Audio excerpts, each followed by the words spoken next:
ಮಿಕ್ಕಿದಕ್ಕೆಲ್ಲ ಬಂದಿದೆ ಹಾ. ತುಂಬಾ ಕಮ್ಮಿ, 15 ರೂಪಾಯಿ 20 ರೂಪಾಯಿ ಹಾ ಆತರ.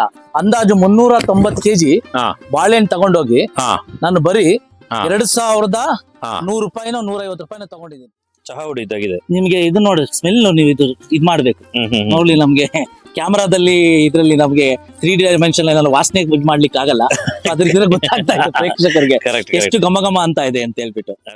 ಜನ ನಾವ್ ಏನಂತ ತಿಳ್ಕೊಬಿಟ್ಟಿದ್ವಿ, ರೈತರು ಔಷಧಿ ಇಲ್ಲದೆ ಬೆಳೆನೇ ಬೆಳೆಯಕ್ಕಾಗಲ್ಲ, ಈ ಔಷಧಿನೇ ಇಂಪಾರ್ಟೆಂಟ್ ಅಂತ ಬಹಳ ಮೌಲ್ಯ ಕೊಡ್ತಾರೆ. ಅದು ಸತ್ಯಕ್ಕೆ ದೂರ. ಬಿಗಿನಿಂಗ್ ರೈತನ್ಗೆ ಬೀಜ ಕೊಡೋದು ಅವರೇ ಇರ್ತಾರೆ, ಮಧ್ಯದಲ್ಲಿ ಗೊಬ್ಬರ ಕೊಡೋ ಕಂಪನಿನೂ ಕೆಮಿಕಲ್ ಅವರೇ ಇರ್ತಾರೆ, ಎಂಡ್ ಅದರಿಂದ ಬರೋ ಕಾಯಿಲೆಗೆ ಪೆಸ್ಟಿಸೈಡ್ ಕೊಡೋಕು ಅವರೇ ಇರ್ತಾರೆ. ಅದ್ರ ತಿಂದ ಜನಗಳಿಗೆ ಬಂದ್ರೆ ಕಾಯಿಲೆ ಬಂದ್ರೆ ಅದನ್ನ ಮೆಡಿಸಿನ್ ಕೊಡೋಕು ಅವರೇ, ಅದೇ ಫಾರ್ಮಾ ಕಂಪನಿ. ಬಾಳೆಗೆ ನಾರ್ಮಲ್ ಆಗಿ ಬರುವಂತದ್ದು 2 ಕಾಯಿಲೆ. ಒಂದು ಸಿಗೋಟೆಕ, ಆಮೇಲೆ ಬಂದಿದೆ ಪನಾಮಾ ಅಂತ. ಇದು 2 ಕಾಯಿಲೆ ಬರುತ್ತೆ. ಇದು 2 ಕಾಯಿಲೆನ ಬಂದ್ರೆ ನಿಮ್ಗೆ ಗೊತ್ತಾಗ್ಬಿಡುತ್ತೆ. 6 ತಿಂಗಳು 7 ತಿಂಗಳು ಇರ್ಬೇಕಾರೇನೆ ಎಲೆ ಎಲ್ಲ ಬಂದಿದೆ, ಹಸ್ರು ಇರ್ಬೇಕಾಗಿದೆ ಎಲೆ ಅರ್ಶನ ಆಗ್ಲಿಕ್ಕೆ ಶುರು ಆಗ್ತದೆ.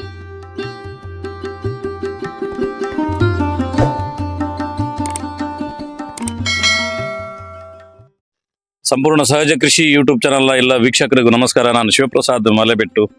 ಇಲ್ಲಿ ಕಾಣ್ತಾ ಇರುವಂತ ಜಾಗವನ್ನು ಗದ್ದೆನಲ್ಲಿ ನೋಡಿದಾಗ ನಿಮ್ಗೆ ಅನ್ಸತ್ತೆ ನಾನು ನಮ್ಮ ಊರಿಂದ ತುಂಬಾ ದೂರಕ್ಕೆ ಬಂದಿದ್ದೇನೆ ಅಂತೇಳಿ. ಹೌದು, ನಾನು ಮೈಸೂರು ಜಿಲ್ಲೆಯ ಟಿ ನರಸೀಪುರ ತಾಲೂಕಿಗೆ ಬಂದಿದ್ದೇನೆ. ಇಲ್ಲಿ ಸಹಜವಾಗಿ ಎಲ್ಲರೂ ಕೂಡ ನೋಡಿ ಎದುರುಗಡೆ ಕಾಣ್ತಾ ಇರುವಂತದ್ದು ಕಬ್ಬು, ಇಂಥ ಕಮರ್ಷಿಯಲ್ ಕ್ರಾಪ್ಗಳನ್ನು, ರೇಷ್ಮೆಯನ್ನು ಮಾತ್ರ ಬೆಳೀತಾರೆ. ಅಂಥದ್ರಲ್ಲಿ ಒಬ್ರು ವಿಶೇಷವಾಗಿರುವಂತ ರೈತರು ಕಳೆದ 4-5 ವರ್ಷದಿಂದ ನಿರಂತರವಾಗಿ ಸಾವಯವ ಕೃಷಿಯನ್ನು, ನೈಸರ್ಗಿಕ ಕೃಷಿಯನ್ನು ಮಾಡ್ತಾ ಗೌರಿ ವನ ಅನ್ನುವಂಥ ಒಂದು ಫಾರ್ಮ್, ಅತ್ಯದ್ಭುತವಾಗಿರುವಂಥ ಒಂದು ನೈಸರ್ಗಿಕ ಕೃಷಿಯನ್ನು ಮಾಡ್ತಿದ್ದಾರೆ. ಅವರ ಹೆಸರು ಲೋಕೇಶ್ರು ಅಂತೇಳಿ. ವಿಶೇಷವಾಗಿ ಈ ಟೆಲಿವಿಷನ್ ಮಾಧ್ಯಮದಲ್ಲಿ ಬೇರೆ ಬೇರೆ ದೊಡ್ಡ ದೊಡ್ಡ ಚಾನಲ್ಗಳಲ್ಲೆಲ್ಲ ಕೆಲಸ ಮಾಡಿದ ಅನುಭವ, ಅದರ ಜೊತೆಗೆ ಸಾವಯವ ಕೃಷಿಗೆ ಬರಬೇಕು, ನೈಸರ್ಗಿಕ ಕೃಷಿಯನ್ನು ಮಾಡಬೇಕು ಅನ್ನೋಂಥ ಕಾರಣಕ್ಕೋಸ್ಕರ ಮಾಡಿರುವಂಥದ್ದು. ಪ್ರಮುಖವಾಗಿ ಈ ಕಂಟೆಂಟ್ ಅಲ್ಲಿ ನಾನು ತೋರಿಸುವಂಥದ್ದು ಗುಂಪು ಬಾಳೆಯ ಬಗ್ಗೆ. ಇವತ್ತು ತುಂಬಾ ಟ್ರೆಂಡಿಂಗ್ ಅಲ್ಲಿ ಇರುವಂತದ್ದು. ರೈತರು ಪ್ರತಿನಿತ್ಯ ಆದಾಯವನ್ನು ಪಡಿಬೇಕು ಅಂತ ಹೇಳಿದ್ರೆ ಗುಂಪು ಬಾಳೆಯನ್ನು ಮಾಡಬೇಕು ಅನ್ನುವಂಥದ್ದು ಇರುವಂತದ್ದು. ಇವರು ಗುಂಪು ಬಾಳೆಯಲ್ಲೂ ಕೂಡ ಯಶಸ್ವಿಯಾಗಿದ್ದಾರೆ. ಬನ್ನಿ ಇದರ ಸಂಗತಿಗಳನ್ನು ಸಂಪೂರ್ಣವಾಗಿರುವಂತವ್ರ ಜೊತೆ ಮಾತುಕತೆ ಮಾಡ್ತಾ ನಿಮಗೆ ಮಾಹಿತಿಯನ್ನು ಕೊಡ್ತೇನೆ. ನೋಡಿ ಸ್ನೇಹಿತರೆ, ಅತ್ಯಂತ ರೇರ್ ಆಗಿರುವಂತಹ ಸೀನ್ಗಳು ಕಾಣುವಂಥದ್ದು. ತೋಟವನ್ನೇ ಕಾಡಿನ ರೀತಿಯಲ್ಲಿ ಬೆಳೆದಿದ್ದಾರೆ.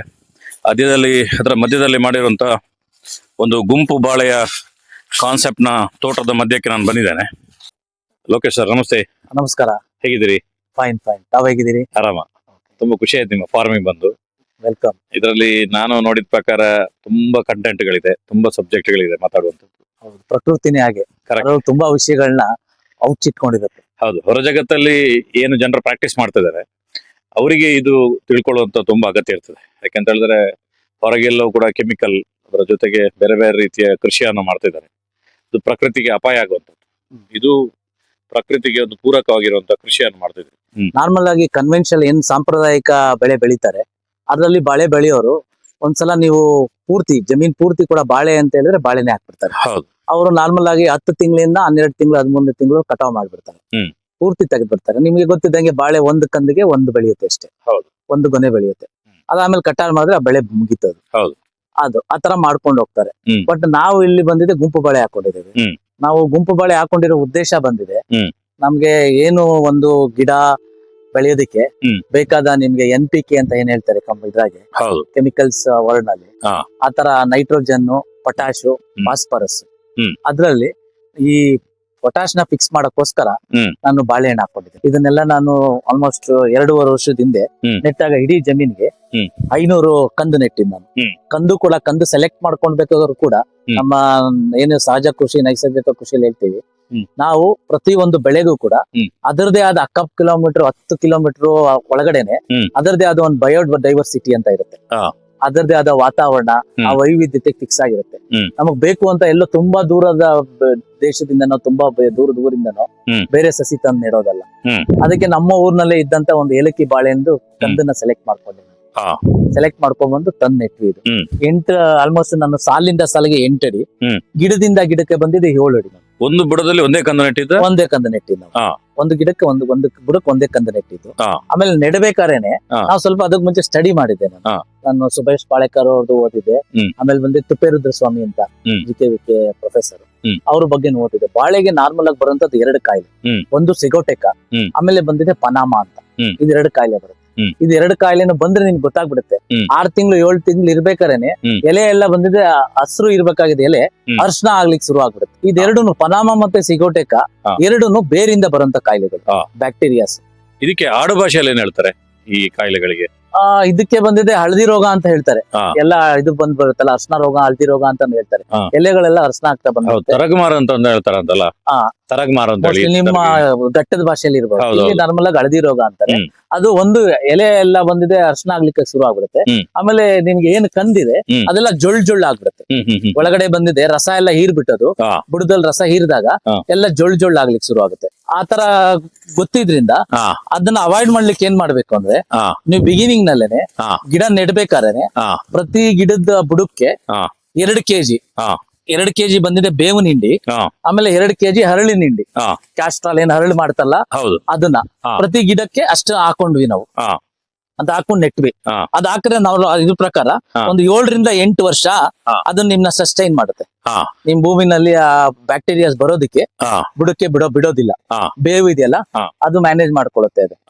ಆತರ ಅದನ್ನ ನೆಟ್ವಿ. ಅದು 7, ನಾನು ಹೇಳ್ದಂಗೆ ಸಾಲಿಂದ ಸಾಲಿಗೆ 8 ಅಡಿ, ಗಿಡದಿಂದ ಗಿಡಕ್ಕೆ 7 ಅಡಿ ಬಿಟ್ಕೊಂಡು ನೆಟ್ಕೊಂಡು ಹೋದ್ವಿ ಇದನ್ನ. ಆಲ್ಮೋಸ್ಟ್ ನನಗೆ ಮೊದಲನೇ ಲೇಯರ್ ಸ್ಟಾರ್ಟ್ ಆಗಿದ್ದು 10 ತಿಂಗಳಿಗೆ ಮೊದಲನೇ ಲೇಯರ್ ಸ್ಟಾರ್ಟ್ ಆಯ್ತು. ಮೊದಲನೇದು ಬಂದಿದೆ ನಾವು ಹೊರಗಿಂದ ತಂದಿದ್ದ ಗಿಡ ಆಗಿರುತ್ತಲ್ಲ ಕಂದು, ಅವಾಗ ಬಂದಿದೆ ನನ್ಗೆ ಹೀಲ್ಡ್ ಅಂತ ಏನ್ ಹೇಳ್ತೀವಿ ನಾವು, ಅದು ಬಂದಿದೆ ಜಾಸ್ತಿ ಬರ್ಲಿಲ್ಲ. ಅಪ್ರಾಕ್ಸಿಮೇಟ್ಲಿ ಮ್ಯಾಕ್ಸಿಮಮ್ ಬಂದಿದೆ ನನಗೆ ಒಂದು 7 ಕೆಜಿ 8 ಕೆಜಿ ಬರ್ತಾ ಇತ್ತು ಕೊನೆ. ನಾನು ಇದಕ್ಕೆ ತಗೊಂಡೋಗಿ ತುಂಬಾ ಕೆಟ್ಟ ಅನುಭವನೂ ಆಗಿದೆ. ಮಾರ್ಕೆಟ್ ತಗೊಂಡೋದಾಗ ನೀವು ಹೊರಗಡೆ ಏನಾಗುತ್ತೆ ಅಂದ್ರೆ, ನೀವು ರೆಗ್ಯುಲರ್ ಆಗಿ ಆಪ್ಕಾಮ್ಸ್ ತಗೊಂಡೋದ್ರೆ ಅವರು ನಿಮ್ಗೆ ತೂಕದ ಮೇಲೆ ಮಾತ್ರ ರೇಟ್ ಫಿಕ್ಸ್ ಮಾಡ್ತಾರೆ. ಬಟ್ ನಿಮ್ಗೆ ನಾವು ಸಹಜ ಕೃಷಿನಲ್ಲಿ ನ್ಯಾಚುರಲ್ ಆಗಿ ಬೆಳೆದಾಗ ಮೊದಲನೇ ಸಲ ವೆಯ್ಟ್ ಬರೋದಿಲ್ಲ. 6 ಕೆಜಿ 7 ಕೆಜಿ ಇರ್ತಿತ್ತು ಅಷ್ಟೇ. ಅವ್ರು ಏನ್ ಮಾಡಿದ್ರು, ನಾರ್ಮಲ್ ಆಗಿ ಮ್ಯಾಕ್ಸಿಮಮ್ 40 ರೂಪಾಯಿ ಫಿಕ್ಸ್ ಮಾಡಿದ್ರು. ಯಾವ್ದು 8 ಕೆಜಿ ಮೇಲಿರುತ್ತೆ ಗೊನೆ ಅದಕ್ಕೆ ಫಸ್ಟ್ ಅಂತ ಹೇಳಿ. ಮಿಕ್ಕಿದಕ್ಕೆಲ್ಲ ಬಂದಿದೆ ತುಂಬಾ ಕಮ್ಮಿ, 15 ರೂಪಾಯಿ 20 ರೂಪಾಯಿ ಆತರ. ನಾನು ಅಂದಾಜು 390 ಕೆಜಿ ಬಾಳೆಹಣ್ಣು ತಗೊಂಡೋಗಿ ನಾನು ಬರೀ 2100 ರೂಪಾಯಿನೋ 150 ರೂಪಾಯಿನೋ ತಗೊಂಡಿದ್ದೀನಿ. ಅದ್ರಲ್ಲಿ ಮತ್ತೆ 10% ಕಮಿಷನ್ ಅಂತ ಹಿಡಿದು 2080 ರೂಪಾಯಿ ಕೊಟ್ಟಿದೆ. ಅವಾಗ ನಾನು ಡಿಸೈಡ್ ಮಾಡ್ಕೊಂಡೆ, ಓಕೆ ಇದು ನಮ್ಮ ಶ್ರಮಕ್ಕೆ ಇದು ಸಿಗಲ್ಲ, ನಮ್ಮದೇ ಆದ ಒಂದು ಮಾರುಕಟ್ಟೆ ಇದನ್ನ ಕ್ರಿಯೇಟ್ ಮಾಡ್ಕೊಳ್ಬೇಕು ಅಂತ. ಪ್ಯಾರಲಲ್ ಆಗಿ ನಮ್ದೆಲ್ಲ ನಾವು ಜೀವಾಮೃತ ಮಿಕ್ಸ್ ಮಾಡೋದಾಗ್ಲಿ, ಹಸಿರೆಲೆ ಗೊಬ್ಬರ ಮಾಡೋದಾಗ್ಲಿ, ಇದ್ರ ಬಗ್ಗೆ ಎಲ್ಲ ಬಂದು ನಾನು ವಿಡಿಯೋಸ್ ಮಾಡ್ಕೊಂಡಿದ್ದೆ. ಅದನ್ನ ಸೋಷಿಯಲ್ ಮೀಡಿಯಾದಲ್ಲಿ ನಾನು ನಾರ್ಮಲ್ ಆಗಿ ಡಿಸ್ಪ್ಲೇ ಮಾಡ್ತಾ ಬಂದಿದೆ. ಅದನ್ನ ಬೆಂಗಳೂರಿನಲ್ಲಿ ಕೆಲವು ಅಪಾರ್ಟ್ಮೆಂಟ್ಸ್ ಗಳಿಗೆ ಅವರ ಬಿಡುವಿನ ವೇಳೆ ಅವರು ಯೋಗ ಸೆಂಟರ್ ಅಲ್ಲಾಗ್ಲಿ, ಅಲ್ಲಿ ಮೆಡಿಟೇಷನ್ ಸೆಂಟರ್ ಅಲ್ಲ ರಿಕ್ವೆಸ್ಟ್ ಮಾಡ್ಕೊಂಡು ಅಲ್ಲೆಲ್ಲ ಬಂದಿದೆ. ಹೋಗಿ ಆ ವಿಡಿಯೋಸ್ ನ ಡಿಸ್ಪ್ಲೇ ಮಾಡಿದೆ. ನಾವು ಹಿಂಗೆ ನ್ಯಾಚುರಲ್ ಆಗಿ ಬೆಳಿತಾ ಇದೀವಿ, ನಾನು ಇವಾಗ ಎಲ್ಲರೂ ಒಂದು 200 ಗ್ರಾಮ್ಸ್ 300 ಗ್ರಾಮ್ಸ್ ತಗೊಳ್ಳಿ, ಟೇಸ್ಟ್ ಮಾಡ್ಬಿಟ್ಟು ನಿಮಗೆ ಅಭಿಪ್ರಾಯಗಳು ತಿಳಿಸಿ ಅಂತ ಹೇಳಿ ಅವ್ರು ರಿಸೀವ್ ಮಾಡಿ ಅವ್ರು ತಿನ್ಬಿಟ್ಟು ಅವ್ರ ಇಮಿಡಿಯೇಟ್ 10-15 ಡೇಸ್ಗೆ ಅವ್ರದೆಲ್ಲ ಕಾಂಟ್ಯಾಕ್ಟ್ಸ್ ಕನೆಕ್ಟ್ ಮಾಡ್ಕೊಂಡಿದ್ದು. ಅವರೇ ಕಾಲ್ ಮಾಡ್ಲಿಕ್ಕೆ ಶುರು ಮಾಡೋದು, ತುಂಬಾ ಚೆನ್ನಾಗಿದೆ ನೀವು ಬೆಳೆದಿರೋದು, ನಮಗೆ ನೆಕ್ಸ್ಟ್ ಕೊಡ್ಲಿಕ್ಕೆ ಆಗತ್ತಾ ಬಾಳೆಹಣ್ಣ ಅಂತ ಹೇಳಿ. ಸರಿ ಅಂತ ಹೇಳ್ಬಿಟ್ಟು ಅವಾಗಿಂದ ಬಂದಿದೆ. ನಾನು ಇದನ್ನ 2-2.5 ತಿಂಗಳಿಗೆ ಒಂದ್ಸಲ ಕಟ್ ಮಾಡ್ತೇನೆ. ನಾನು 2-2.5 ತಿಂಗಳಿಗೆ ನಮ್ದು ಅವಾಗ ನಾನು ಹಾಕಿದ್ದ 500 ಗಿಡ ಈಗ ಬಂದಿದೆ ಅಂದಾಜು 2000 ಗಿಡ ಇದೆ. ಪ್ರತಿ ಸಲನು ಏನು ಕಂದು ಇವಾಗ 5 ರಿಂದ 6 ಕಂದು ಹುಟ್ಟತಾ ಇರುತ್ತೆ ಅಕ್ಕಪಕ್ಕದಲ್ಲೇನೆ ಅದ್ರಲ್ಲೇ. ಅವಾಗ ನಾವು 2 ಕಂದು ತೆಗಿತಾ ಇರ್ತೇವೆ ನೋಡಿ. ನಿಮ್ಗೆ ಇದು ಒಂದು ಹಣ್ಣು ಆಗ್ತಾ ಇದ್ದಂಗೆ ಇನ್ನೊಂದ್ರಲ್ಲಿ ಹೂವು ಬಿಡ್ತಾ ಇರುತ್ತೆ. ಆ ಹೂವು ಬಿಡ್ತಾ ಇರೋದು ಬಿಟ್ಟು ಇವಾಗ ಅದು ಹಣ್ಣಾಗಿದೆ, ಮೇಲೆ ಹಣ್ಣು ಆಗ್ತಾ ಇರುತ್ತೆ. ಇದರಲ್ಲಿ ಇದೇ ಗುಂಪಿನಲ್ಲಿ ಒಂದು ಫ್ಲವರಿಂಗ್ ಸ್ಟಾರ್ಟ್ ಆಗಿರುತ್ತೆ ಯಾವ್ದಾದ್ರು. ಆ ಫ್ಲವರಿಂಗ್ ಬಿಟ್ಟು ಇನ್ನೆರಡನ್ನ ನಾವು ತೆಗಿತಾ ಹೋಗ್ತೀವಿ. ಆತರ ಒಂದು ರೊಟೇಷನ್ ಇಲ್ಲಿ ಕಾಣುತ್ತೆ ನೋಡಿ, ಅಲ್ಲಿ ನೋಡಿ ಅದು ಸ್ಟಾರ್ಟ್ ಆಗಿದೆ. ಅದ್ರ ಮೇಲ್ಗಡೆ ನೋಡಿ ಆಲ್ರೆಡಿ ಹಣ್ಣು ರೆಡಿ ಆಗ್ತಾ ಬೆಳೆದಿದೆ. ಇದನ್ನೇ ಗುಂಪು ಬಾಳೆ ಸಿಸ್ಟಮ್. ಈಗ ಗುಂಪು ಬಾಳೆ ಅಂತ ಹೇಳಿದ್ರೆ ನೆಡೋದು ಒಂದೇ, ನೆಡೋದು ಒಂದೇ. ನೆಡೋದು ನೀವು ಅದನ್ನ ಮ್ಯಾನೇಜ್ ಮಾಡ್ತಾ ಹೋಗೋದಷ್ಟೇ. ನೆಡ್ಬೇಕಾದ್ರೆ 4-5 ಒಟ್ಟಿಗೆ ನೆಡ್ಲಿಕ್ಕೆ ಇಲ್ಲ, ಒಂದನೇ ನೆಡೋದು. ಅದು ಹೋಗ್ತಾ ಹೋಗ್ತಾ ಅದೇ ಒಂದೇ ನಿಮ್ಗೆ ನೀವು ಆಲ್ಮೋಸ್ಟ್ 2 ವರ್ಷದೊಳಗೆ 5-6 ಕಂದ್ ಬೆಳೆಯಕ್ ಶುರು ಆಗಿರುತ್ತೆ. ಆಮೇಲೆ ಅದನ್ನ ಆಕ್ಚುಲಿ ಬಿಗಿನಿಂಗ್ ಮಾತ್ರ ನೆಡೋದು, ಆಮೇಲೆ ಏನಿದ್ರು ನೀವು ತೆಗಿತಾ ಹೋಗೋದಷ್ಟೇ. ತೆಗಿಯೋದು ಬಂದಿದೆ ಇಲ್ಲಿ ನೋಡ್ಕೊಂಡು ಹೋಗೋದು, ಯಾವ್ದು ಬೆಳೆ ಬೆಳೀತಾ ಇದೆ, ಹಣ್ಣು ರೆಡಿ ಇದೆ, ಆಮೇಲೆ ಇನ್ನೂ 2 ಬಂದಿದೆ ಹೂ ಬಿಟ್ಟಿರುತ್ತೆ, ಅದೆರಡು ಬಿಟ್ಟು ಮಿಕ್ಕಿದ್ನ ತೆಗಿಯೋದು. ಆಮೇಲೆ ಇನ್ನೊಂದೇನಂದ್ರೆ ವಾಟರ್ ಮ್ಯಾನೇಜ್ಮೆಂಟ್. ವಾಟರ್ ಅಲ್ಲಿ ಇನ್ನೊಂದೇನಂದ್ರೆ ಬಾಳೆ ತುಂಬಾ ಬೇರೆದಕ್ಕೆ ಕಂಪೇರ್ ಮಾಡಿದ್ರೆ ಕಮ್ಮಿ ನೀರು ಇದಾಗಲ್ಲ. ಬಿಗಿನಿಂಗ್ ಬಂದಿದೆ ನಂದು ಏನು ಪೈಪ್ ಇದೆ ಇಲ್ಲಿ ನೋಡ್ತಾ ಇದ್ದೀರಾ, ಇದನ್ನ ಬಂದಿದೆ ನಾನು ಆಕ್ಚುಲಿ ಬಿಗಿನಿಂಗ್ ಬಂದಿದೆ ಗಿಡದ ಹತ್ರ ಇರ್ತಾ ಇದ್ದೆ. ಆಮೇಲೆ ನಾನು ಬೆಳಿತಾ ಬಂದಂಗೆ ದೂರ ಮಾಡ್ಕೊ ಬಂದಿದ್ದೇನೆ. ಅವಾಗ ಏನಾಗುತ್ತೆ, ನಿಮ್ಗೆ ಬೇರು ನಿಮ್ಗೆ ಆಹಾರ ಬೇರೆ ಏನಿದೆ ಯಾವ್ದೇ ಗಿಡದಾಗ್ಲಿ ಬಾಳೆದು ಹೌದು. ಅದು ಬಂದಿದೆ ಆಹಾರನ ಹುಡ್ಕೊಂಡು ದೂರ ಹೋಗ್ಬೇಕು ಅದು. ಅದನ್ನ ನಾವು ವಾಟರ್ ಸೋರ್ಸ್ ನ ನಿಧಾನವಾಗಿ ದೂರ ಮಾಡ್ತಾ ಬಂದಷ್ಟು ಅದು ಬೇರುನು ಬೆಳಿತಾ ಹೋಗುತ್ತೆ. ಅದರಿಂದ ಅದು ಬೇರು ಸದೃಢ ಆಗುತ್ತೆ. ವಾಲೋದು ಮಾಡೋದು ಅದೆಲ್ಲ ಕಮ್ಮಿ ಆಗುತ್ತೆ. ಆ ತರ ಪ್ರಾಬ್ಲಮ್ಗಳು ಬರೋದಿಲ್ಲ. ನಾವು ಈಗ ಸದ್ಯಕ್ಕೆ ತಿಂಗಳಿಗೆ ಒಂದ್ಸಲ ನಾನು ಜೀವಾಮೃತ ಕೊಡ್ತಾ ಇದ್ದೇನೆ. ನಾವು ತಿಂಗಳಿಗೆ ಒಂದ್ಸಲ ಕೊಡ್ತೀವಿ. ಎಷ್ಟೆಷ್ಟು ಹಾಕ್ತೀರಾ ಒಂದೊಂದು ಬುಡಕ್ಕೆ? ನಾವು ಈಗ ಎಂಟೈರ್ ಸಾಲಿಗೆ ಒಂದು ಪಾತಿಗೆ ನಾವು ಒಂದು ಗಿಡ ಇದಕ್ಕೆ ಬಂದಿದೆ, ಒಂದು ಪಾತಿಗೆ ಬಂದಿದೆ 2 ಡ್ರಮ್ ಅಂತ ಇಟ್ಕೊಂಡಿದೀವಿ. ಈಗ ಏನ್ ನೋಡ್ತಾ ಇದೀರಾ ನೀವು, ಆ ಎಂಡಿಂದ ಈ ಎಂಡ್ವರ್ಗು ನಾವು 2 ಬಿಂದಿಗೆನ ಚೆಲ್ಕೊಂಡು ಹೋಗ್ತೀವಿ ಅಷ್ಟೇ ನಾವು. ಬುಡಕ್ಕ ಬುಡಕ್ಕೆಲ್ಲ ಪಾತಲ್ಲಿ ಚೆಲ್ಕೊಂಡು ಹೋದ್ರೆ ನೀವು ಯಾವತ್ತೂ ನೀವು ಬುಡಕ್ಕೆ ಕೊಟ್ಟಿ ಅಲ್ಲೇನೆ ಅದ್ರ ಹತ್ರನೇ ನೀವು ಊಟ ಕೊಟ್ಟಿ ರೂಢಿ ಮಾಡಬಾರ್ದು. ಅದನ್ನು ಕೂಡ ಲೈವ್ ಇದ್ರ ತರ ಟ್ರೀಟ್ ಮಾಡೋದ್ರಿಂದ ಅದಕ್ಕೆ ಆಹಾರನ ನೀವು ತಗೊಂಡೋಗಿ ಸ್ಪೂನ್ ಫೀಡ್ ಮಾಡಬಾರ್ದು ಅಂತ ಅದ್ ಹತ್ರ ಕೊಡೋಣ. ಅದು ಬೇರ್ಗಳು ಆಹಾರದ ಬೇರು ಹುಡ್ಕೊಂಡು ಬರ್ಲಿ ಅಂತ ಹೇಳ್ಬಿಟ್ಟು ನಾರ್ಮಲ್ ಆಗಿ ಹಿಂಗೆ ನೀವು ಈ ಪಾತ್ನಲ್ಲಿ ನೀವು ಹಿಂಗಿದೆಯಲ್ಲ, ನಾನು ಹಿಂಗ್ ಚೆಲ್ಕೊಂಡು ಹೋಗ್ತೇನೆ ಆ ಬಿಂದಿಗೆ ನೀರಲ್ಲಿ, ಅದು ತಗೊಳುತ್ತೆ. ಅದು ಅದ್ರ ಬೇರೆ ಇದ್ರ ಕಡೆನೆ ಇದಾಗ್ತಾ ಬರುತ್ತೆ, ಬೆಳಿತಾ ಬರುತ್ತೆ ಅದು. ಆ ತರ ನಾವು ತಿಂಗಳಿಗೆ ಒಂದ್ಸಲ ಜೀವಾಮೃತ ಕೊಡ್ತೇವೆ. ಈಗ ನೀವು ನೀರು ಇಲ್ಲಿ ಮಾತ್ರ ಕೊಡೋದು ಬುಡಕ್ಕೆ? ಹೌದು ಹೌದು ಅಲ್ಲ, ಆದ್ರೆ ಇಲ್ಲಿ ಕೂಡ ತೇವ ಇದೆ. ಹೌದು ಅಲ್ವಾ? ಮಾಯಿಶ್ಚರ್ ಅದ್ ಮೇಂಟೈನ್ ಮಾಡಿದೆ ಸರ್. ಮಾಯಿಶ್ಚರ್ ಮೇಂಟೈನ್ ಮಾಡಿ. ನೋಡಿ ಸ್ನೇಹಿತರೆ, ಆ ಕಡೆಯಿಂದ ಈ ಕಡೆಗೆ ಸುಮಾರು 8 ಅಡಿ ಇದೆ. ಆದ್ರೆ ಇಲ್ಲಿ ಹೊರಗಡೆ ನೋಡಿದ್ರೆ ಭಯಂಕರ ಉರಿ ಬಿಸಿಲಿದೆ. ಮಳೆ ಬರದೆ ತುಂಬಾ ತಿಂಗಳುಗಳೇ ಕಳೆದೋಯ್ತು. ಆದ್ರೂ ಕೂಡ ತುಂಬಾ ಚೆನ್ನಾಗಿ ಇಲ್ಲಿ. ಆಮೇಲೆ ಇನ್ನೊಂದು ನೀವ್ ಹೇಳ್ದಂಗೆ ಏನಕ್ಕೆ ಮಧ್ಯೆ ಸಾಫ್ಟ್ ಆಗಿದೆ ಅಂದ್ರೆ, ಇವಾಗ ನಿಂದು ಒಂದು ಕಂದು ಬಂತು ನನ್ಗೆ, ಇವಾಗ ಬೆಳೀತು, ಬಾಳೆ ಕಂದು ತೆಗ್ದೆ ನಾನು. ಹಣ್ಣು ತೆಗೆದ ಮೇಲೆ ಆ ಕಂದು ಇರುತ್ತಲ್ಲ, ಅದನ್ನ ನಾನು ನಾರ್ಮಲ್ ಆಗಿ 50% ಕಂದುಗಳನ್ನ ಇಲ್ಲೇ ಮಲ್ಚಿಂಗ್ ಹಾಕ್ಬಿಡ್ತೇವೆ. ಇದೆಲ್ಲ ಕಳೆದ ಇದೆಲ್ಲ ನೋಡಿ, ಇದೆಲ್ಲ ಇದೆಯಲ್ಲ ನೋಡಿದ್ರಲ್ಲ, ಇವಾಗ ನೋಡಿ ಕೆಳಗೆ ಮಣ್ಣು ನೋಡಿ ನೋಡಿ ಹೇಗಿದೆ ಇದು. ಬಾಳೆ ಕಂದಿನ ಕಾಂಟ್ರಿಬ್ಯೂಷನ್ ನೋಡಿ. ಇದೆಯಲ್ಲ, ಇದು ಒಂದು 2 ತಿಂಗಳಿಂದ ತೆಗ್ದಿರೋದು, 2-3 ತಿಂಗಳಿಂದ ತೆಗ್ದಿರೋದು, ಹೊಳಿತಾ ಬರ್ತಾ ಇದೆ. ಇನ್ನೇನ್ ಬೇಕು?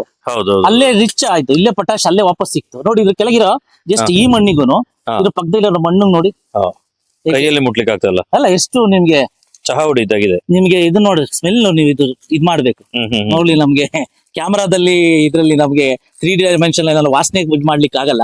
ಅದ್ರ ಗೊತ್ತಾಗ್ತಾ ಇದೆ ಪ್ರೇಕ್ಷಕರಿಗೆ ಎಷ್ಟು ಘಮ ಅಂತ ಇದೆ ಅಂತ ಹೇಳ್ಬಿಟ್ಟು. ಅದಕ್ಕೆ ಆತರ ಅದೇನೆ ಆಗತ್ತೆ. ನಾನು ಆದಷ್ಟು ಒಂದು 50% ಇದನ್ನ ಇಲ್ಲೇ ಬಿಡ್ತೇನೆ. ಕೆಳಗಡೆ ಎಲ್ಲ ಟ್ರೆಂಚ್ ಮಾಡಿದ್ದೇನೆ, ಟ್ರೆಂಚ್ ಹಾಕ್ಬಿಡ್ತೇನೆ, ಅದೇ ಗೊಬ್ಬರ ಆಗುತ್ತೆ. ಇನ್ನು ಉಳಿದಿದ್ 50% ನ ತಗೊಂಡೋಗಿ ಕೆಳಗಡೆ ನನ್ನ ಡ್ರಮ್ಗಳಲ್ಲಿ ಅದನ್ನ ಈರುಳ್ಳಿ ತರ ಸ್ಲೈಸ್ ತರ ಕಟ್ ಮಾಡಿ ಹಾಕ್ಬಿಟ್ಟು ಅದ್ರ ನೀರ್ ತುಂಬಿ ಇಟ್ಬಿಡ್ತೇನೆ.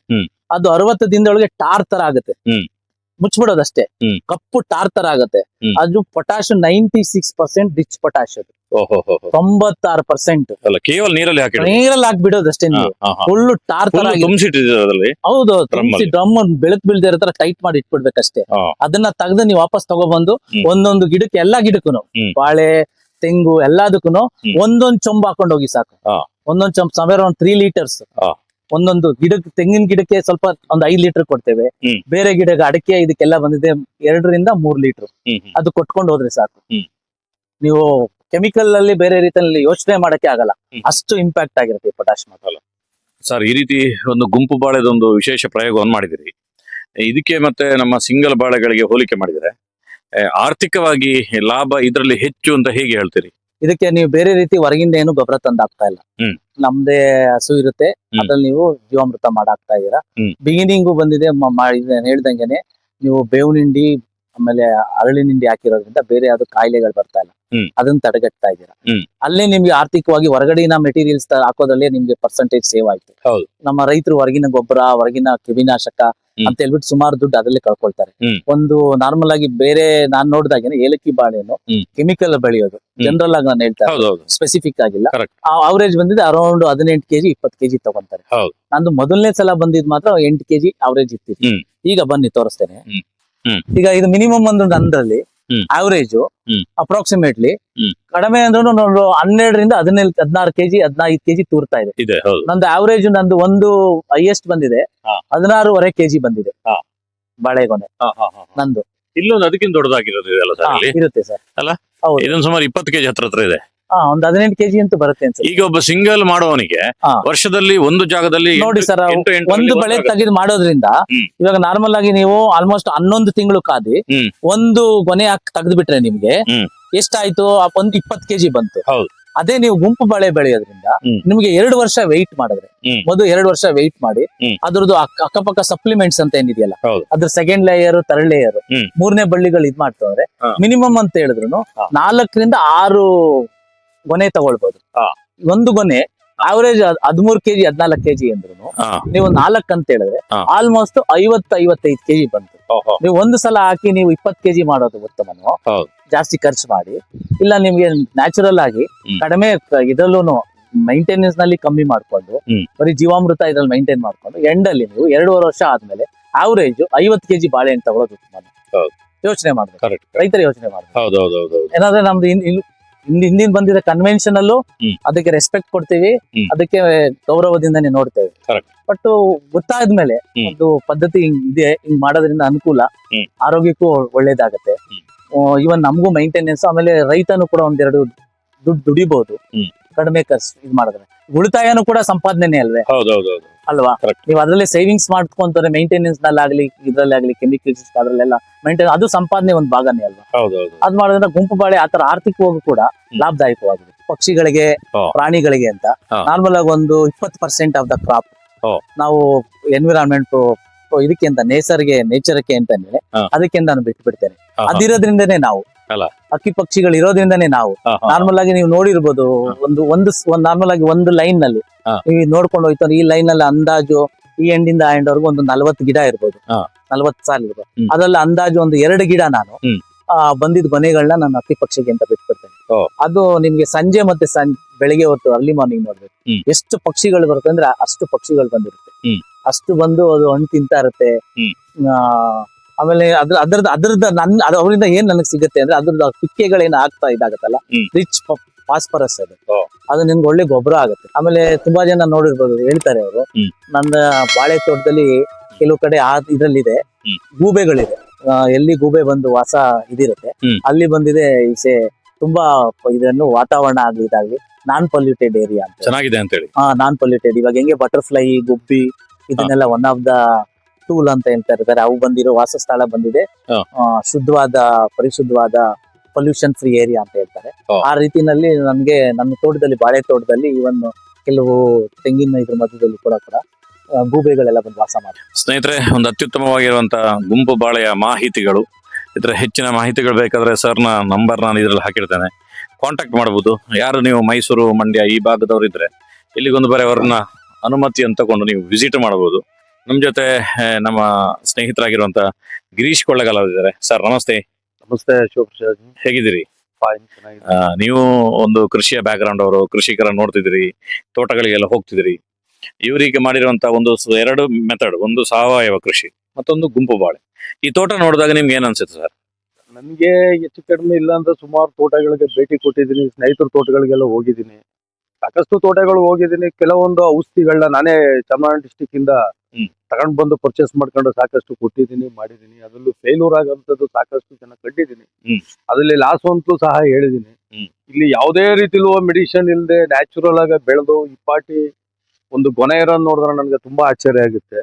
ಜನ ನಾವ್ ಏನಂತ ತಿಳ್ಕೊಬಿಟ್ಟಿದ್ವಿ, ರೈತರು ಔಷಧಿ ಇಲ್ಲದೆ ಬೆಳೆನೇ ಬೆಳೆಯಕ್ಕಾಗಲ್ಲ, ಈ ಔಷಧಿನೇ ಇಂಪಾರ್ಟೆಂಟ್ ಅಂತ ಬಹಳ ಮೌಲ್ಯ ಕೊಡ್ತಾರೆ. ಅದು ಸತ್ಯಕ್ಕೆ ದೂರ, ಸುಳ್ಳು. ಅದು ನ್ಯಾಚುರಲ್ ಆಗಿ ಬಹಳ ಬೆಳೆತು ಅಂದ್ರೆ ಇಲ್ಲಿ ಏನು ಬೆಳೆದಿದೆ, ಇಲ್ಲಿ ವಾತಾವರಣದಲ್ಲಿ ಏನು ಗೊನೆಗಳು 18 ಕೆಜಿ, 15 ಕೆಜಿ, 17 ಕೆಜಿ ಗೊನೆ ಬೆಳೆದು ಬಹಳ ಅದ್ಭುತವಾಗಿ ಬಹಳ ಚೆನ್ನಾಗಿದೆ. ಅದನ್ನ ಸಾಕಷ್ಟು ಜನ ಭಯ ಇಲ್ಲದೆ ರೈತರು ಬೆಳೆದು ತೋರಿಸ್ಬೋದು ಅನ್ನೋದೊಂದು ನನಗೆ ಅನುಭವ ಆಗಿದೆ. ಅಲ್ವಾ? ನಾವು ಸಾಧಾರಣ ಮಂಗಳೂರು ಭಾಗದ ಕಂಟೆಂಟ್ ಗಳನ್ನ ಹಾಕಿದಾಗ, ವಿಡಿಯೋಗಳನ್ನ ಹಾಕಿದಾಗ ನಮ್ಗೆ ಅನ್ನಿಸಿರ್ಬೋದು ಮಂಗಳೂರು ಸೈಡ್ ಅಲ್ಲಿ ಇದು ಚೆನ್ನಾಗತ್ತೆ ಅಂತ. ಹೌದು. ಆದ್ರೆ ಇವತ್ತು ನಾನು ನಿಮ್ಮೂರಿದ್ದೇ ಕಂಟೆಂಟ್ ಗಳನ್ನ ತೋರಿಸ್ತಿದ್ದೇನೆ, ಹೌದಲ್ವಾ? ಹೌದು. ಇದನ್ನು ಜನರೆಲ್ಲರೂ ಕೂಡ ಶೇರ್ ಮಾಡ್ಬೇಕು ಇಲ್ಲಿ ಭಾಗ. ಯಾಕಂದ್ರೆ ಇಲ್ಲಿ ಬಂದು ನೋಡೋದಕ್ಕಿಂತ ಒಂದು ಸಣ್ಣದಾಗಿರುವಂತ ಒಂದು ಅನುಭವ ಆಗುತ್ತೆ ಇದನ್ನು ವಿಡಿಯೋ. ಇಲ್ಲಿ ನಮ್ಮ ಆರೋಗ್ಯಕರವಾಗಿ ಶುದ್ಧೀಕರಣವಾಗಿ ಇರ್ಬೇಕಾದ್ರೆ ಇವೆಲ್ಲ ಬಹಳ ನಮ್ಗೆ ಅಗತ್ಯ ಇದೆ. ಇದನ್ನ ಅಳವಡಿಸ್ಕೊಂಡು ಸಾಕಷ್ಟು ಜನಕ್ಕೆ ಶೇರ್ ಮಾಡಿ, ಸಾಕಷ್ಟು ಜನಕ್ಕೆ ತಿಳುವಳಿಕೆ ಹೇಳೋದು, ಜಮೀನಿರೋರ್ಗೆ, ಬೆಳೆಯವ್ರಿಗೆ ಒಂಚೂರು ಮಾರ್ಗದರ್ಶನ ಕೊಡ್ತು ಅಂದ್ರೆ ತುಂಬಾ ಅನುಕೂಲ ಐತೆ. ನಾನು ಈ ಒಂದು ಇದ್ರಲ್ಲಿ ನಾನು ಹೇಳ್ತೀನಿ, ನನ್ನ ಮಹೇಶ್, ನನ್ನ ಸ್ನೇಹಿತ ಬೆಂಡ್ರಳ್ಳಿ, ಮುರುಗುಂಡ ಬೆಂಡ್ರಳ್ಳಿ ಮಹೇಶ್ಗೆ ಹೇಳ್ತೀನಿ, same as it is Mahesh, ನೀನು ಔಷಧಿಗಳು ಹಾಕಿ ತುಂಬಾ ಲಾಸ್ ಆಗಿದೆಯಾ, ಈಗಲೂ ಬೆಳತಾ ಇದೆಯಾ, ಈಗಲೂ ಔಷಧಿ ಆಗ್ತಾ ಇದೆಯಾ, ದಯವಿಟ್ಟು ಅದನ್ನ ಬಿಟ್ಬಿಟ್ಟು ನ್ಯಾಚುರಲ್ ಆಗಿ ಬೆಳೆದು ಈ ಬೆಳೆನ ನೋಡ್ಬೇಕನ್ನೋದು ನನ್ನ ಆಸೆ. ಲೋಕೇಶ್ ಸರ್, ಒಂದು ಉತ್ತಮ ಕೆಲಸ ಮಾಡೋದು ದೊಡ್ಡ ವಿಷಯ, ಅದರ ಜೊತೆಗೆ ಅದನ್ನು ಸ್ಪ್ರೆಡ್ ಮಾಡೋದು ದೊಡ್ಡ ವಿಷಯ. ನಾವು ತುಂಬಾ ಜನರನ್ನ ನಾವು ನೋಡ್ತೇನೆ ಏನ್ ಮಾತಾಡ್ತಾರೆ ಅಂತ ಹೇಳಿದ್ರೆ ಸೋಷಿಯಲ್ ಮೀಡಿಯಾ ನೋಡಿದ್ರೆ ಅದು ಹಾಳಾಗೋಗಿದೆ, ಬೇಡದಿರೋದು ಬರುತ್ತೆ, ಕೆಟ್ಟದು ಬರುತ್ತೆ, ಅದನ್ನ ನೋಡಬಾರದು ಅಂತ ಹೇಳ್ತಾ ಇರ್ತಾರೆ.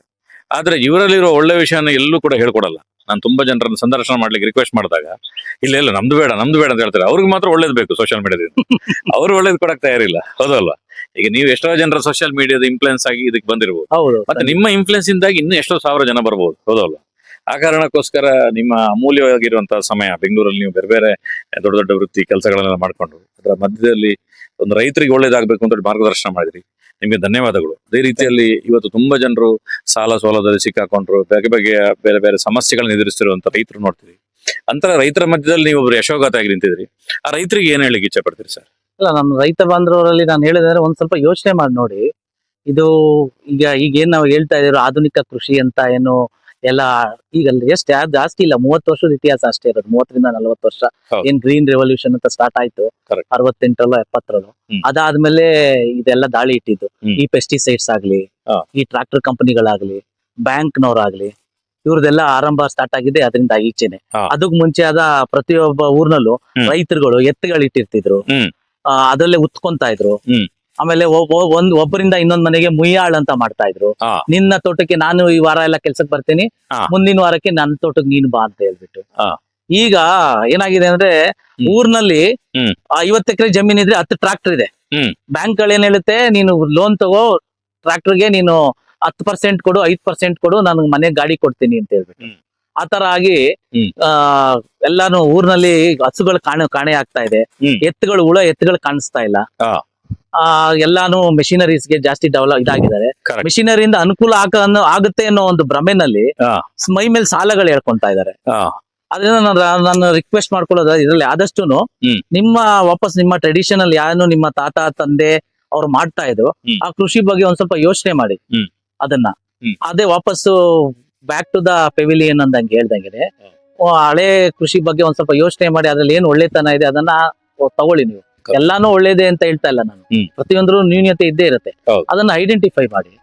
ನಿಮ್ಗೆ ಈ ತರ ಹೇಳಿದ ನಾನು ಇವತ್ತು ಏನ್ ಹೇಳ್ತಾ ಇದ್ದೆ, ಲಾಸ್ಟ್ 10-15 ವರ್ಷದಲ್ಲಿ ಕೃಷಿ ಪ್ರಪಂಚದಲ್ಲಿ ಯಾರು ಪ್ರಾಸ್ಪರಸ್ ಆಗಿರ್ಬೋದು ಅಂದ್ರೆ ಮೋಸ್ಟ್ ಪ್ರಾಬಲಿ ಟ್ರಾಕ್ಟರ್ ಕಂಪನಿನವರು, ಇಲ್ಲ ಪೆಸ್ಟಿಸೈಡ್ಸ್ ಕಂಪನಿನವರು. ಹೇಗಿರುತ್ತೆ ಅಂದ್ರೆ ನಾನು ಮೊನ್ನೆ ಒಂದು ಓದ್ತಾ ಇದ್ದೆ, ಅದ್ರಲ್ಲಿ ಹೇಳ್ತಾ ಇದ್ರು ಬಿಗಿನಿಂಗ್ ರೈತನ್ಗೆ ಬೀಜ ಕೊಡೋದು ಅವರೇ ಇರ್ತಾರೆ, ಮಧ್ಯದಲ್ಲಿ ಗೊಬ್ಬರ ಕೊಡೋ ಕಂಪನಿನೂ ಕೆಮಿಕಲ್ ಅವರೇ ಇರ್ತಾರೆ, ಎಂಡ್ ಅದರಿಂದ ಬರೋ ಕಾಯಿಲೆಗೆ ಪೆಸ್ಟಿಸೈಡ್ ಕೊಡೋಕು ಅವರೇ ಇರ್ತಾರೆ. ಅದನ್ನ ತಿಂದ ಜನಗಳಿಗೆ ಬಂದ್ರೆ ಕಾಯಿಲೆ ಬಂದ್ರೆ ಅದನ್ನ ಮೆಡಿಸಿನ್ ಕೊಡೋಕು ಅವರೇ ಅದೇ ಫಾರ್ಮಾ ಕಂಪನಿ ಇರುತ್ತೆ. ಅದೊಂಥರ ಲಾಬಿ ಆಗ್ಬಿಟ್ಟಿತ್ತು ಲಾಸ್ಟ್ 10-15 ವರ್ಷದಲ್ಲಿ. ಕೆಲವು ಸಾಲ ಕೊಡೋಂತ ಬ್ಯಾಂಕ್ಗಳು, ಟ್ರಾಕ್ಟರ್ಗಳು, ಪೆಸ್ಟಿಸೈಡ್ಸ್ ಕಂಪನಿಗಳು, ಇವ್ರು ಮಾತ್ರ ಬ್ರಾಂಚಸ್ ವೈಸ್ ಮೊದಲು ಡಿಸ್ಟ್ರಿಕ್ಟ್ ಇದ್ದಿದ್ದು ತಾಲೂಕ್ ಲೆವೆಲ್ ಬಂದಿದೆ, ಹೋಬಳಿ ಲೆವೆಲ್ ಬಂದಿದೆ, ಫ್ರಾಂಚೈಸಿಗಳಲ್ಲಿ. ನಿಮ್ ನಾಳೆ ದಿನ ಹೆಂಗಾಗತ್ತೆ ಅಂದ್ರೆ ರೈತರಿಗೆ ನೀನೇನು ಮಾಡ್ಬೇಡಪ್ಪ, ನೀನ್ ಜಮೀನ್ ಕೊಡು ಸಾಕು, ನಾನೇ ಬಂದ್ಬಿಟ್ಟು ಪೆಸ್ಟಿಸೈಡ್ ಎಲ್ಲ ಚೆಲ್ಬಿಡ್ತೀನಿ, ಎಂಡ್ ಬೆಳೆ ಆದ್ಮೇಲೆ ಕುಯ್ಕೊಂಡು ಹೋಗ್ಬಿಟ್ಟು ನನ್ ದುಡ್ಡು ನಾನು ತಗೊಂಡ್ಬಿಡ್ತೀನಿ, ನೀನ್ ಸುಮ್ನೆ ಇರು, ಪಡೆದಿದ್ದೋ ನೀನ್ ಒಂದ್ ಇಷ್ಟು ಕೊಡ್ತೀನಿ ಅನ್ನೋ ಲೆವೆಲ್ ಬಂದ್ಬಿಡ್ತಾರೆ. ಇದೇ ಪರಿಸ್ಥಿತಿ ಮುಂದುವರೆದ. ಬಟ್ ಆತಂಕಕಾರಿ ವಿಷಯ ಅದು. ಇದಾಗಬಾರ್ದು. ಇವಾಗ ನೀವು ಅದೊಂದು ಸೋಷಿಯಲ್ ಮೀಡಿಯಾದೊಂದು ರೂವಾರಿ ಆಗಿ ನೀವು ಅಲ್ಲಿ ಅಷ್ಟು ದೂರದಿಂದ ಬಂದಿದ್ದೀರಾ. ಹಿಂಗೆ ನೀವು ನಮ್ದು ಸಹಜ ಕೃಷಿ ಮಾಡ್ತೀವಿ ಅಂತ ತಿಳಿಸಿಸಕ್ನ ಧರ್ಮಸ್ಥಳದಿಂದ ಬಂದಿದ್ದೀರಾ. ನಿಮ್ದು ಒಂದು ಜವಾಬ್ದಾರಿ. ನೀವೇನಾದ್ರೆ ನಿಮ್ಗೇನೋ ಒಂದು ವಿಷಯ ಇಲ್ಲಿದೆ, ಅದನ್ನ ಒಂದು ಈ ಮೀಡಿಯಾ ಮುಖಾಂತರ 1,000 ಜನಕ್ಕೆ ರೀಚ್ ಆಗ್ಬೇಕು. ಆ 1,000 ಜನದಲ್ಲಿ ಒಂದ್ ಸ್ವಲ್ಪ ಪರ್ಸೆಂಟ್ ಜನ ಅವ್ರನ್ನ ಅಡಾಪ್ಟ್ ಮಾಡ್ಕೊಂಡು ಒಂದ್ ಚೇಂಜ್ ಅವ್ರು ತಗೊಂಡು ಒಂದ್ ಒಳ್ಳೇದಾದ್ರೆ ನಿಮಗೂ ಒಂದ್ ಸಾರ್ಥಕ ಭಾವ ಅದು. ನಾನು ಮೊದಲು ತಮಗೂ ಕೂಡ ಧನ್ಯವಾದ ತಿಳಿಸ್ತೀನಿ.